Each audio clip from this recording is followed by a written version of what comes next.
할렐루야. 아멘. 네, 사랑하고 축복합니다. 네, 아멘. 벌써 2020년 마지막 날이 되었습니다.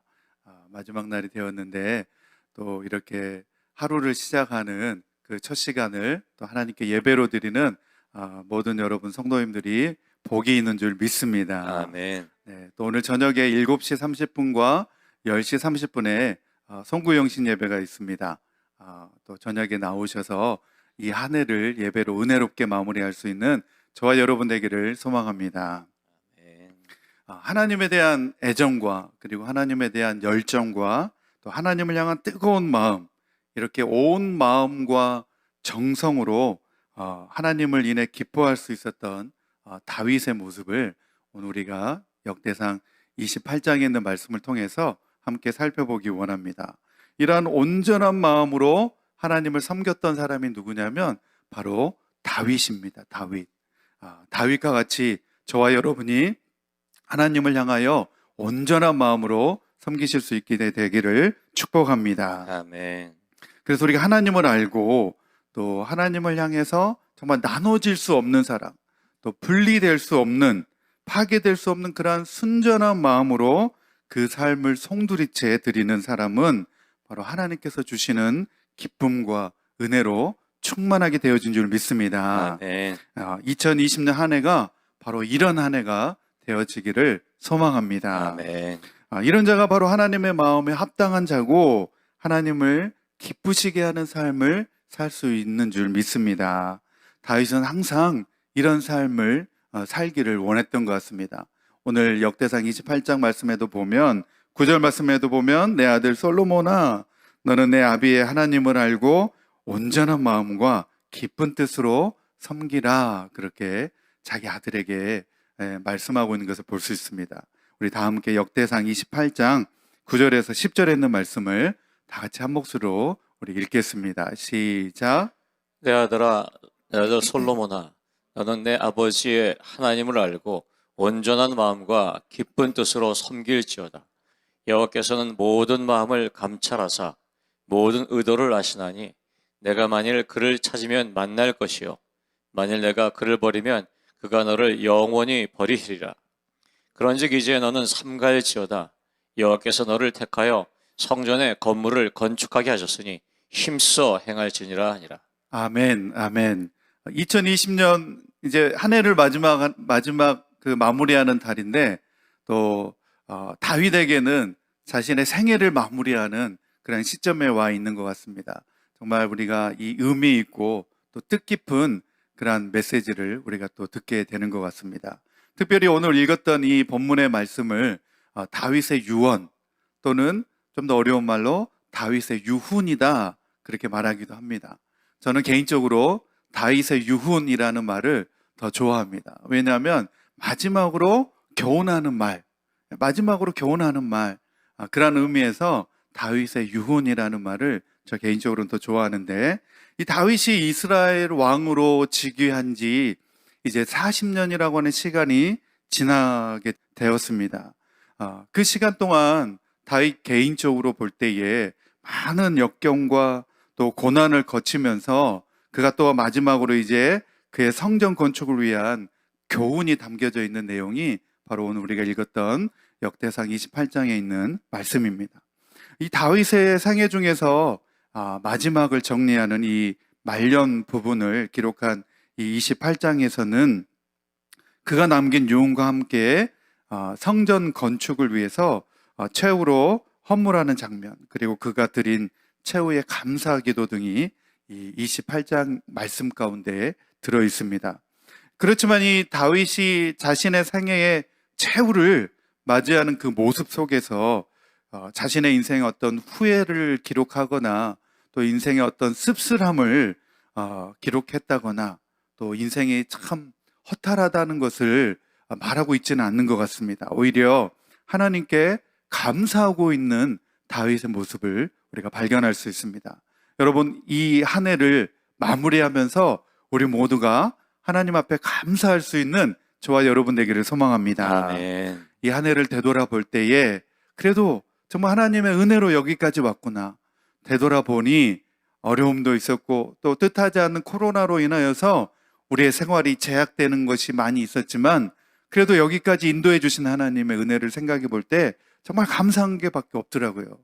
어제 그 코로나 기록을 보니까 LA 카운티만 해도 이 70만 명이 넘었고 또 이 미국 전체적으로 볼 때는 어마어마한 숫자가 이 코로나에 걸렸. 그리고 전 세계적으로 볼 때 그 숫자를 볼 때에 정말 천문학적인 숫자의 사람들이 코로나로 인해서 어려움을 당하고 있는데 그 가운데서도 우리를 지켜주시고 보호해 주신 하나님의 은혜를 생각해 볼 때에 우리는 감사한 것밖에 없는 줄 믿습니다. 그래서 먼저 다윗은 이 솔로몬을 자신의 이제 후계자로 세우면서 그에게 또한 성전을 힘써 건축할 것을 부탁하고 있고 또 그리고 성전 설계도를 이 솔로몬에게 넘겨주면서 그에게 이 하나님의 성전을 잘 건축할 수 있도록 격려하고 있는 장면도 나오고 있는 것을 볼 수 있습니다.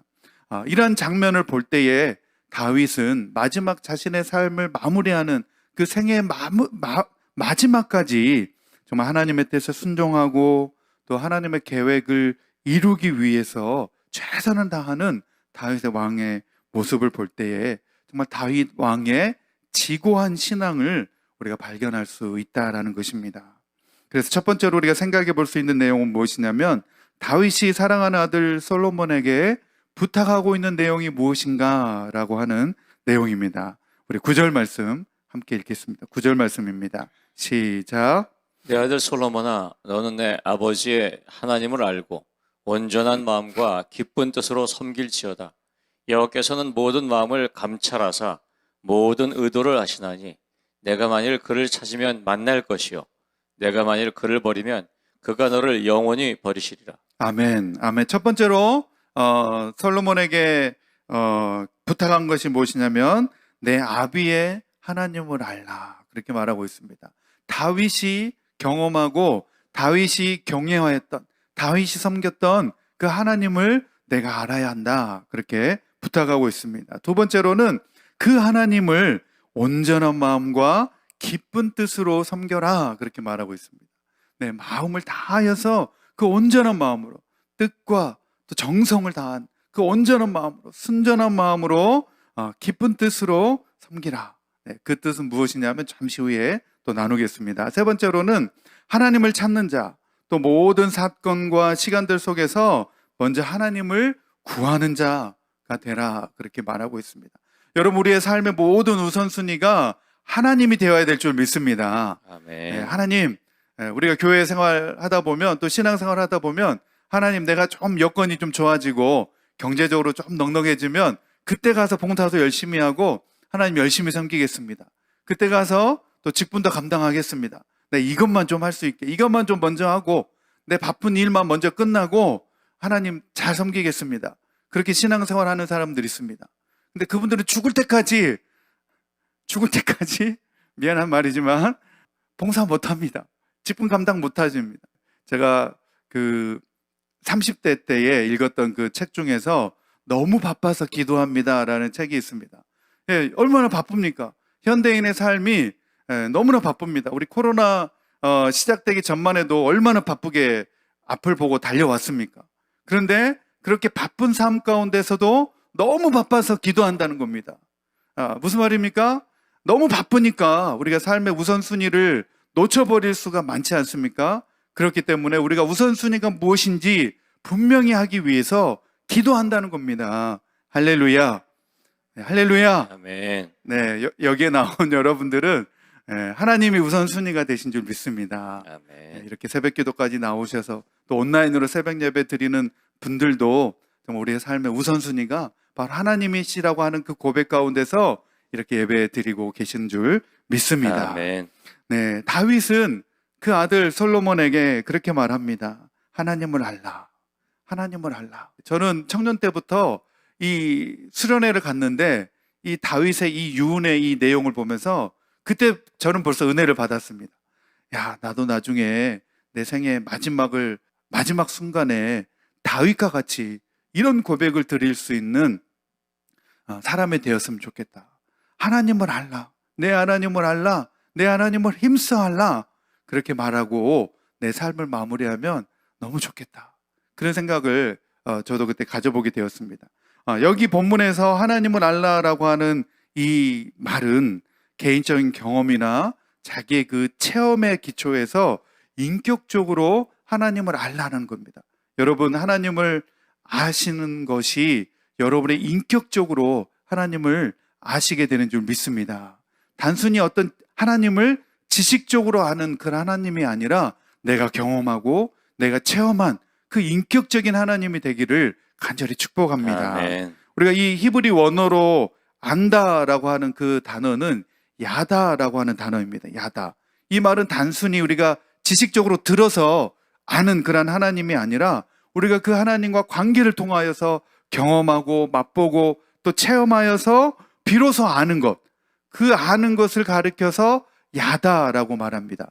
그래서 성경에 보면 그 여인이 남자를 알지 못하였다라고 하는 그 구절에서도 이 알다라고 하는 알지 못하였다, 그 알다라고 하는 그 단어가 바로 이 야다라고 하는 단어입니다. 그 여인이 남자를 한 번도 못 만나가지고 모른다는 것이 아닙니다. 남자들이 주변에 많이 있지만 그 남자들을 경험하지 않았기 때문에 그 여인이 남자를 알지 못하였다. 그렇게 표현하는 단어가 바로 이 야다의 단어입니다. 야다의 단어. 어떤 지식적으로 아는 것이 아니라 자기가 경험하고 직접 체험하여서 아는 그런 관계를 표현할 때에 야다라고 하는 이 단어를 사용했다는 것입니다. 그렇기 때문에 우리가 하나님을 안다라고 말할 때에 우리가 지식적으로 들어서 공부하여서 내가 하나님을 안다라고 말하는 것이 아니라 내가 그 하나님을 믿고 내 삶 속에 함께 하신 하나님, 나와 함께 하시고 내 생활 가운데 나에게 경험하게 해주신 그 하나님, 나를 만나주시고 내가 그 하나님을 계속해서 경험함으로 알게 되어지는 인격적인 하나님을 우리가 알아야 될 줄 믿습니다. 그러므로 다윗은 자신의 아들 그 솔로몬에게 그렇게 하나님을 알라라고 부탁하고 있습니다. 인격적인 하나님을 알아야 된다. 그런 의미에서 하나님을 알라 그렇게 말씀하고 있습니다. 솔로몬이 정말 너가 들어서 지식적으로 하나님을 아는 것이 아니라 내 삶 가운데 내 평생에 하나님을 체험하고 경험함으로 내가 하나님을 알라 그렇게 부탁하고 있는 것을 볼 수 있습니다. 우리가 성경에 나타난 하나님을 지식적으로 아무리 잘 알고 많이 안다 할지라도 하나님과 이러한 깊은 개인적인 관계를 갖기 전까지는 아무도 하나님을 참으로 안다라고 말할 수 없을 것입니다. 그래서 다윗은 자신의 아들 솔로몬이 자신의 그 생활 속에서 경험하고 체험한 만난 그런 하나님을 더 깊이 알기를 원하고 열망했다는 것입니다. 두 번째로는 그렇다면 다윗이 자신의 인생 속에서 만난 하나님은 어떠한 하나님이냐 하는 것입니다. 자기 삶 가운데, 자기 평생의 삶 가운데 경험했던 그 하나님은 어떠한 하나님이었느냐라는 것입니다. 우리 9절 말씀, 후반부에 있는 말씀인데 제가 읽겠습니다. 여호와께서는 모든 마음을 감찰하사 모든 의도를 아시나니 내가 만일 그를 찾으면 만날 것이요 만일 내가 그를 버리면 그가 너를 영원히 버리시리라. 그리고 10절 말씀에도 보면 그런즉 이제 너는 삼갈지어다 여호와께서 너를 택하여 성전의 건물을 건축하게 하셨으니 힘써 행할지니라 하니라. 그렇게 말하고 있습니다. 이 말씀 가운데서 분명하게 나오고 있지는 않지만 다윗이 그 자신의 삶 가운데서 경험한 하나님은 어떤 하나님이냐면 하나님은 약속을 신실하게 지키는 하나님이다라고 하는 사실을 고백하고 있는 것을 볼 수 있습니다. 다윗의 전 생애를 통틀어서 하나님을 바라볼 때 그 하나님은 약속을 신실하게 지키셨다라는 것입니다. 약속을 신실하게 지키신 하나님을 다윗은 만났다는 것입니다. 다윗의 평생의 삶 속에서 체험하고 경험했던 그 하나님은 바로 신실한 하나님, 약속을 지키시는 그 하나님을 그의 아들 다윗이 알았으면 좋겠다라고 고백하고 있는 것을 볼 수 있습니다. 그래서 다윗은 그 아들 솔로몬이 하나님을 바로 알고 온전한 마음으로 섬길 뿐만 아니라 기쁘게 섬기라, 그렇게 말씀하고 있는 것을 볼 수 있습니다. 우리가 기쁘게 하나님을 섬긴다라고 하는 의미가 어떤 의미인지 아십니까? 우리가 하나님을 기쁘게 섬겨야 됩니다 라고 말은 하는데, 우리가 하나님을 기쁘게 섬긴다라고 하는 의미는 어떤 의미냐면, 어떤 강요된 봉사에 의해서 또 마지못해서 하나님을 섬기는 것이 아닙니다. 내 마음에 자원하여서, 내 마음의 기쁨으로 자원하여 드리는 그런 봉사와 또 섬김을 통하여서 하나님을 기쁘게 섬길 수 있는 줄 믿습니다. 강요된 헌신이 아니라, 또 우리 마음에도 없는 억지로 하는 그런 봉사가 아니라, 어떤 의무감에서 드리는 그런 신앙생활이 아니라, 그렇게 드리는 신앙생활은 하나님 앞에서 바라볼 때에 아무런 의미가 없습니다. 그렇게 드리는 봉사와 예배와 어떤 헌금도 하나님은 기쁘게 받지 않으신다라고 말씀하셨습니다. 이러한 섬김은 하나님도 받지 않으신다고 말씀하셨습니다. 우리가 하나님을 아는 것도 마찬가지입니다. 진정 우리가 하나님을 아는 것은 어떤 것이냐면, 우리의 마음으로, 우리가 자원하는 마음으로 하나님을 기쁘게 우리가 섬겨야 될 줄 믿습니다. 바로 우리 이렇게 하나님을 자원하는 마음으로 기쁘게 섬기는 것이 하나님이 온전히 우리의 기쁨이 되어지는 줄 믿습니다. 그래서 우리가 오늘 말씀 우리가 생각해 볼 때에, 하나님께서는 기쁜 마음을 드리는 섬김을 기뻐 받으신다는 것입니다.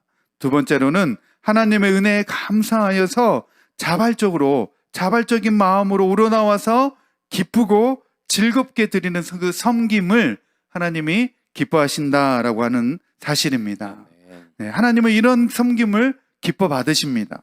하나님은 이런 자에게 또한 한없는 축복으로 내려주십니다.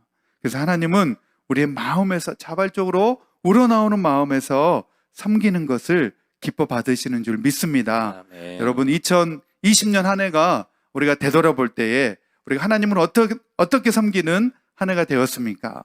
그 한 해를 되돌아보고 다가오는 새해에는 우리가 자발적으로 더욱 하나님께 우리의 마음과 열정과 온전한 마음으로, 기쁜 마음으로 하나님을 더욱 섬기는 저와 여러분 되기를 소망합니다. 아멘. 그래서 2021년 한 해가 더욱더 우리가 하나님을 인격적으로 만나는 그러한 기쁜 한 해가 되기를 소망합니다. 아멘. 우리가 하나님을 듣고 배워서 또 공부하여서 지식적으로 아는 하나님에 그치지 않고, 우리가 우리의 매일의 삶 가운데서 하나님을 경험하고, 또 우리의 마음 가운데서 자발적으로 기쁜 마음 가운데 하나님을 섬기는 가운데 하나님 우리와 함께 하심을 경험하고, 하나님의 은혜가 우리의 삶 가운데 넘치는 것을 경험할 수 있는 복된 새해를 맞이할 수 있는 저와 여러분 되기를 소망합니다. 아멘. 그래야 해서 우리가 온전한 마음과 기쁜 뜻으로 하나님을 섬길 수 있는 2021년 그 한 해를 맞이할 수 있게 되기를 간절히 축복합니다. 아멘. 오늘 말씀 우리가 기억하면서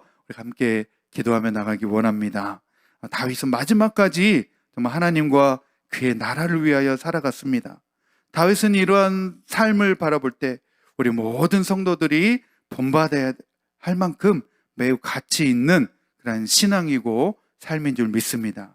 따라서 우리 모든 성도님들이 우리 자신이 처한 위치에서 하나님이 맡겨주신 사역을 우리가 끝까지 올 한 해 우리가 잘 감당하였는데, 다가오는 새해에도 우리가 기쁨으로, 우리 자원하는 마음으로, 자발적으로 기쁜 마음으로 또 잘 감당할 수 있도록 해달라고 그렇게 우리가 결단하고 다짐하는 오늘 하루가 되기를 소망합니다.